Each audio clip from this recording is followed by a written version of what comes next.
can that be said of us? As Christians, we should be willful to work. Have a smile about it. As a matter of fact, part of the reason why I like making people laugh and smile is because I marry hard, do like a mess. And I want to see that person when I walk away better than when I showed up. No matter what kind of mood they were. And you know, if they were in a rotten mood, just going in and making merry and a little joyful, and might be a little, bad. A lot of people just say I'm a big old fool. But you know, when I leave, that person's smiling, and it just changes their whole outlook. But that was on my job. How many times do we go to work, though? Oh, I got to go to the slave. I got to go to this stupid grindstone. I'm just grumbling and griping. But when we walk in, what do we expect is going to happen? Is any good going to come out of that? I mean, let's look at the Israelites. Why did they wander in the wilderness for 40 years? They mumbled and grumbled. They griped and they complained about everything and everywhere they went. So it should be something that shows us that when we do these things, when we work unto the Lord. And you know what? It may be a bad situation, but if you can smile good and hang a merry heart, it will change the situation. It may not change the job, but it will change the situation. And so the Lord's telling us here to just willingly. She went willingly with her hands. And then it goes, says, she is like a merchant ship. She brings her food from afar. I just, back then, we got to understand, this was a different time than what we do now. Matter of fact, I kind of think that this might be a little bit like what's wrong with the world today. Everything is too convenient. We go down to the convenience store so that it has all of our needs. We don't really have to work for it. We don't have to seek for it. I can remember, even in my youth, I remember my grandparents talking about hitching up the team of wagons and heading into town, and it was an all-day thing. But they bought their necessities, then they went home, and they made do. And it wasn't a bad life. We are so comfortable. We live in comfort. We all got plenty to eat. We got a roof over our heads. I'm reminded of the documentaries I see in Africa, where the women have to walk miles to get their water, or they have to forage for their wood to cook the meals. And they have to prepare those meals with a mortar and pestle. And grind it up before they even begin to bake. But before you bake, you have to have wood, right? Then you got to have water. So they're out foraging. That's what this one right here is what they're talking about. They had to forage for everything they wanted. I know that's the reason why that he spoke of this as a word. Because, I think back to when my grandma, I can remember because they lived on their own farm. and I grew up on a farm, and we gathered eggs. And I grumbled and griped all along. Oh, I didn't want to get up and go gather eggs this morning, Grandma. I didn't want to go out and pick the garden at 6 o'clock in the morning. I grumbled, and then we had to get all together and catch the bus, Oh, I got to do all these chores. But now that I've grown, I seek out that lifestyle. I having farm is a thing because I can remember my grandma in the kitchen. And yes, she was busy and she was working. But I remember that Bible open on the table. And as she was mixing the biscuits or throwing this in the oven, she'd slip by and she'd read it to me. And I can remember the joy on her face. And she was always humming a song. And I remember those times, and I think back to them now, and I wish how I could go back to them and enjoy what I should have enjoyed all along. Was having my grandmother there in front of me with that nurturing. She was such a nurturer, and I think back to those things, and I think, man, I wish I could reacquire those things that was lost. And I think that's what's wrong with the world today, is that we need to go back and reacquire some of those old ways that we've lost. Because they weren't bad ways. She'd run me down the street, we'd walk down the street for miles, and we'd pick blackberries on the street, or we'd poke stop, or we'd gather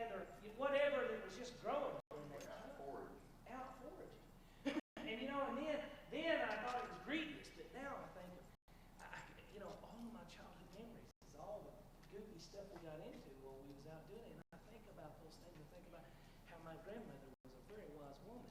And the whole time I had no idea that that's what was going to take place. But she built some values in me. She built some virtues in me by going through these things. You see, that's why I think this is talking about the virtuous woman this morning.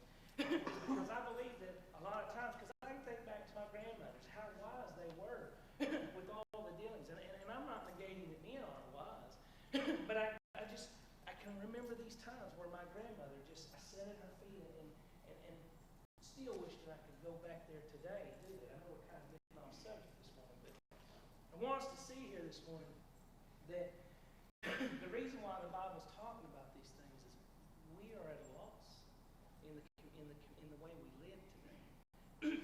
By all these conveniences that we have taken for granted the working of our hands. In verse 14, it says, I think I'm all mixed up here. She can no.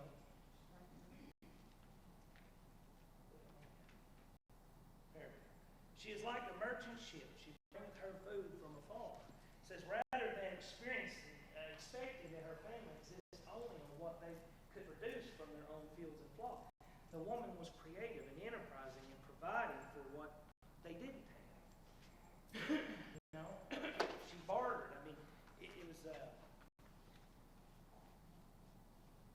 don't know, it seemed like if we didn't have it, she knew how to get it. She might make up some extra stuff, and then she'd send me over to the neighbors, which was about 3 miles down the road. And I'd go down there and hey, you got a cup of sugar, but I'd give them something in their hand. But you see, there was an interconnecting in families. There was an interconnecting in relationships. We depended on one another a little bit more. And yet today, I'll give you an instance. I was doing some study here a while back, and I was thinking about some things. I thought, what was the dynamics of family 60 years ago? And I looked it up. And if I were to ask, and so I'll ask you, not making a pun on age, sister, but what is your family? Who are your family? Tell me your family. My husband, my children, Okay. my church family. You see, 60 years ago, if I were to ask, who is your family? They would go into their children, their husband, they would go into their grandparents. I mean, it was such a larger community of family. And now when you ask what family is, the first thing is just who lives in your household. And see, that is the thing that has been depleting over time. Satan has been working on the family unit. He has slowly destroyed it. What is Satan's sole purpose? Is to dwindle us down and get us away from the herd so that he can devour us. And little by little, he has chipped away at the family institute until the family is getting smaller and smaller and smaller until we're getting down to self, you see. And when we get alone, that's when Satan can devour us. But used to, if you were to ask my grandma who her family was, man, she'd name off uncles and aunts and cousins. And I mean, man, you'd get a list so long, you'd be like, okay, you've got a big family. My daddy there was 10 of them. And grandpa died when I was 2 years old.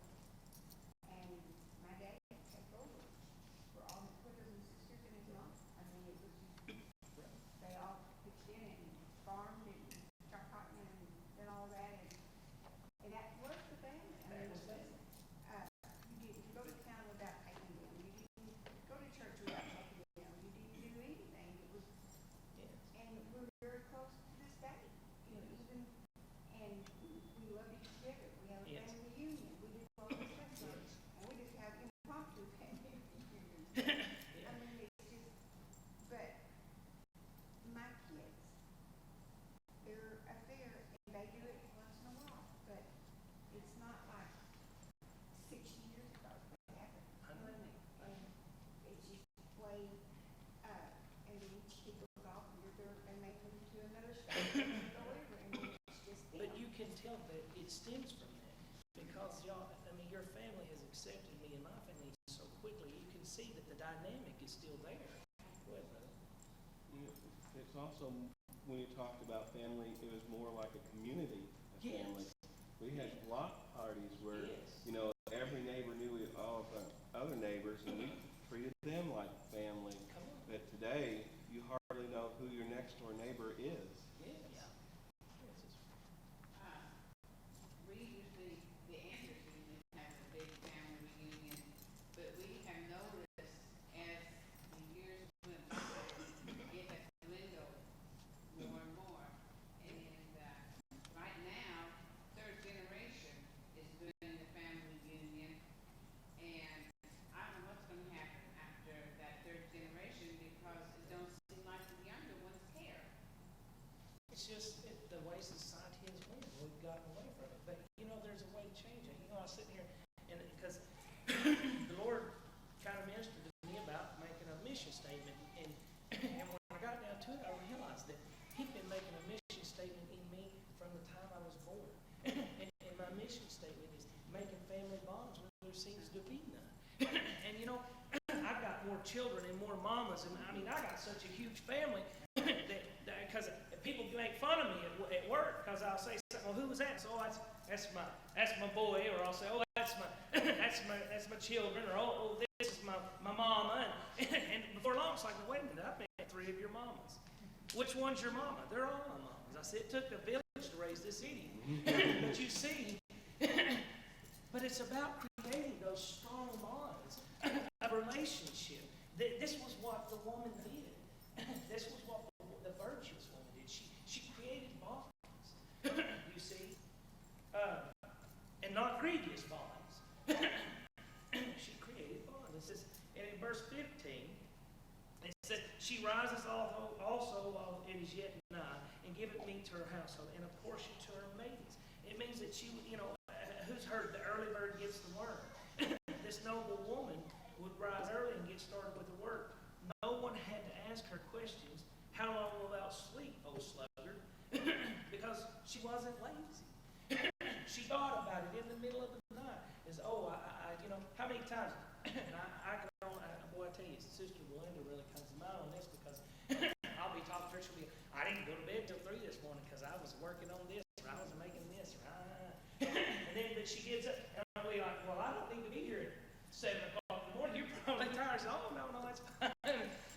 But I mean, seriously, the virtuous, and I keep going back to the woman because this is what I'm talking about. But I really think that it needs to be the virtuous Christian, because we all need to go back to this. We really need to get this work mentality back in us and quit being this sluggard. I mean, here I am without a job now, and I've been working, and I find moments of time that I've not had before, and I'm almost at a loss at what to do. I mean, I sit there, and Penny's been complaining at me because she's never seen me sit down very much. And so I'm sitting there, and I'm just kind of piddling with something or doing something, or I'll be, you know, with the kids or playing a video game with the kids. And she says, I've never seen you do this. What, you're getting lazy. And it's like, you know, maybe it is a little bit of laziness. I don't know. I'm not sure what to do with myself at this moment. I'm having a little bit of difficulty slipping into this new thing. But, you know, it's not about laziness. It's about a willingness to work and a wanting to work and always wanting to bring the family closer together and to create bonds and strengths.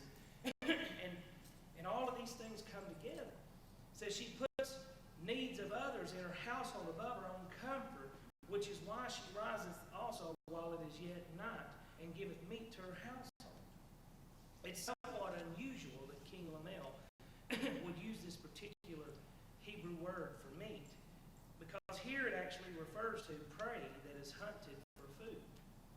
Now this is a different term from what was used in verse 14 for food, which typically refers to bread. But in this context, the focus is on meeting a normal need in life, which is nourishment. You know, and I think back to my grandma. You know, I said she was a nurturer, but really, she was a nourisher. It was not just about meeting my food needs, but it was about my spiritual needs, my emotional needs. I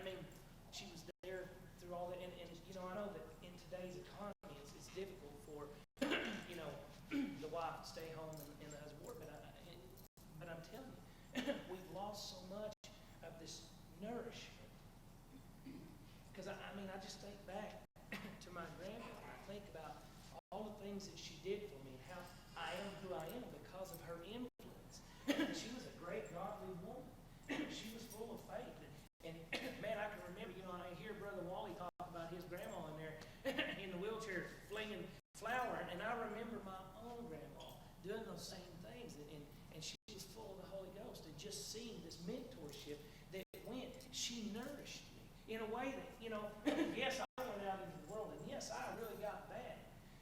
But I never lost the thought of those things that my grandma instilled in me. And that is what is showing forth today, is through her legacy that she had put in me. This is what we are to be as Christians, is to realize that we are raising up a new generation that are losing these ways. We need to get back to the simpler life. We need to get back to what God has been drawing us to and start raising our families back. It says the woman provided substance for her family and portions to her maidens. One wouldn't expect that the woman would actually serve her servants. More likely, she gave oversight to the work we're preparing and distributing food so that no one was neglected. She was thoughtful. You see, I can remember my grandma. Lots of people at times would be sitting at our dinner table. And, later I would say something to her about it, and she'd be like, oh, honey, they're just having a rough time right now. I just thought I'd invite them over and give them a good dinner. We've lost touch with this. The woman in Proverbs 31 was a faithful steward in all she did, both at home and in her dealing with others. The overflow of her life shows that her heart was in the right place, that it was surrendered to God first. If we live a life surrendered to God, it's not about me. It's about Him. And what we can do to proclaim the gospel to this lost and dying world. How can we bring somebody in? I know many people that sat at that dinner table because I knew their life before. Brother Eddie Hodges, y'all all know he sat at that dinner table a lot of times. And I would hear my grandma at night pray over him because he was kind of like me. He was a little bit crazy at one time. And I'm not saying anything that he hasn't testified in this church about, but I want you to see that through her, there was another soul that is now serving God. Through just offering a meal. You see, that was what the virtuous woman was. She made sure that, and that is how we are to be. We are to minister to others' needs. Sometimes you got to fill their belly to fill their soul. Just a sec. There's nothing like breaking bread with someone. That's the reason why our church has such a fellowship. It's because when we go and when we leave here, we don't really leave here, do we? We go out and still have church. We break bread with one another because there's an intimacy with that breaking bread. There's creating a bond with that breaking of bread. There's an encouragement as we encourage one another, as we socialize with one another. That's why I feel like if anybody ever walks in through that door and really truthfully just comes to church here, they will feel those same things, those same nourishments, because this church is about fellowship, about breaking of the bread, because that's where we grow bonds together. That's where we grow as a family together. And we see that we're not in this thing alone. We draw together. Maybe taking a little too much time this morning. Let me check here. I got a few more minutes for Sister Debbie to be mad at me.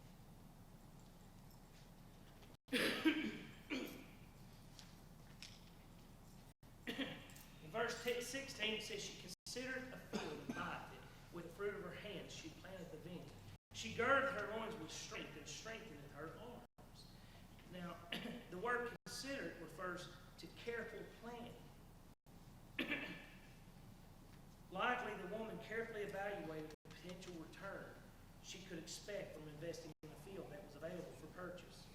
Could sufficient harvest come from it to help provide for the family's need or produce additional income? Now, we all know that during this time that the women could not own property. Yet it just said right there that she considered. It shows me that that the woman was the strength behind the man. He went out and he did the hard physical work, but the woman was the one sitting home making sure that everything was going to come together the way it needed to come together. It took the two something.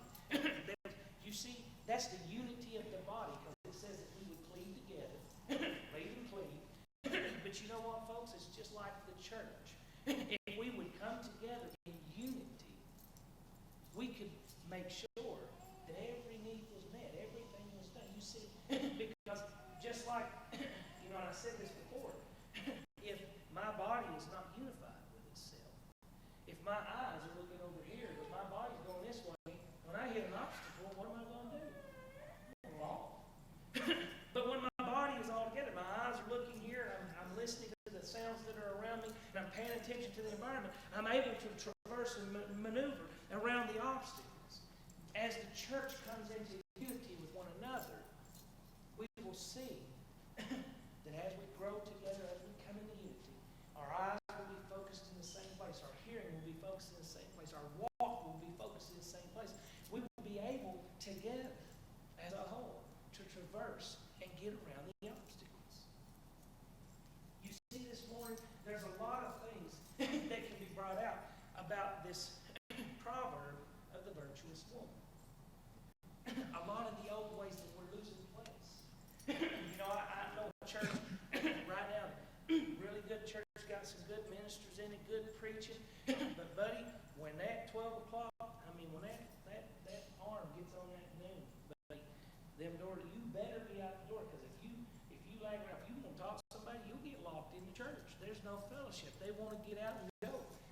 And I just don't think that's church. Yeah, it's good to have the service, but where's the breaking of bread? Where's the unity of the body? And I'm not knocking that church. I just think that sometimes we overlook, we don't have the whole picture. And in verse 18 it says, she girded her loins with strength. Now I want us to think about this a minute. That's kind of similar to saying she rolls up her sleeves. When it talks about girding up, they had gowns and they had sashes. Get that word out there. Sashes. And to work, I was actually aggravating Sister Emily this morning. She said something about, when are we going to have another work day? She said, Papa had to get in there and fix all the tiles. And I said, sounds to me like she should have got a ladder and told you to climb up there, monkey. She said, well, I got a skirt on. Well, that's what that sash was for, is they take that sash and pull and gird themselves up so they can go to work. Well, that's like us guys. Roll up your sleeves and get to work. You see, they didn't have an issue or a problem with going to work. Because when we are busy, when we are, and I don't want to say too busy, because we can get too busy, but when we're not afraid to work, it's nothing for somebody to come in here and tell me, oh, the toilet's overflowing in the bathroom, I need you to go fix it. I'm Mr. Fix It. But I don't care what. Anything I can do, I want to be a willing vessel for God. God, if you send me, if I can fulfill it, I'll do it. And that's the way we need to be thinking about these things. God made me an open vessel. That's what we were talking about yesterday in the King's. Make me an open vessel. Make me a vessel of honor. Anytime that something comes in front of us that we need to do, gird up our loins or roll up our sleeves and let's get it done. I was thinking back, with Dad, and sometimes it may be that we need to be that encourager. I was standing there with my father, and his floor has fallen out from under him. And we're fixing we're doing some major renovations in his house, and I seen him, and somebody told me the other day I had a really good, I was kind of imitating him a little bit, and I did a pretty good job apparently. Said I had it down pat, but I said, Dad was sitting there and he was looking at it, and you could just tell the worry that was on him, and he couldn't even get himself motivated to even start the project because he was looking at the ruin and the decay. But it took someone else to say, get up your britches, roll up your sleeves, let's go to work, because it ain't going to get done. Because I rung the same words that my daddy has told me. Roll up your sleeves, let's get to work. It ain't going to get done looking at it. And so that's what I said. Sometimes we just got to roll up our sleeves and get the job done. But how much easier is it when we bind together as a family and get it done? The words imply that the woman didn't need anyone to prod or persuade her to begin work. But because of, there was a couple of things I wanted us to look at. Talking about the kinds of spending that can get us into financial trouble.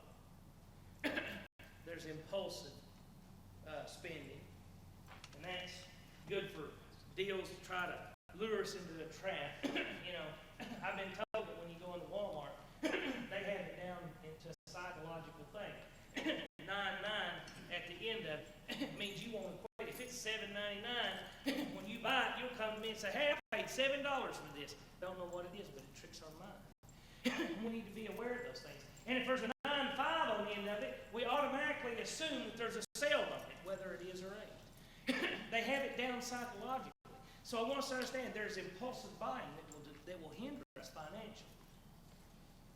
Compulsive spending. You ever just been upset? You just went in town and you didn't know what to do. You just not really bored. I mean, you're just upset about something. Next thing you know, you bought $200 worth of stuff. Don't let me go into Lowe's, buddy. If I'm in a bad mood and I get in Lowe's, I can find all kinds of tools I need. But, and then there's bored spending. This is my problem. If I go shopping with my wife, it ain't about 10 minutes and I'm bored. Next thing I know, I'm kind of like a little child. Hey, yeah, let's put that in the shopping cart. She's like, "Jason, put that back. You don't need that." We need to be aware of these things. We need to really think about these things because God doesn't want us. You know what? This is what I was talking to another guy the other day. And I'm going to go into the subject now. I should have. Talking to another guy the other day, I say, God doesn't want us bound. He doesn't want us bound to this earth. And that's what I'm talking about on these frivolously spending things. Do we get ourselves in a place where, let me ask you this. God is not earthly. You understand that? God is not worldly. And so, do you think He wants us bound by the world? What if today He were to ask me, "Jason, I want you to pack up everything and go to South Africa"? If I'm bound to my house payment, or I'm bound to my car payment, or I'm bound to, and I'm not saying that we don't have these things, but we do. We don't need to be bound by them. Could I easily pack up and move where God sent me? We don't need to get caught up in these things. Sometimes we do frivolous spending on things that we don't really need. But it binds us. You understand? It can be holes on us to keep us from accomplishing what God wants us to accomplish. But the wise woman, or the wise Christian, avoids these things. We see things for what they are, and we build in a community, and we pull together. Do you understand where I'm going with it this morning? I know this has been kind of a different kind of teaching this morning, but I think that we really need to be thoughtful in this and mindful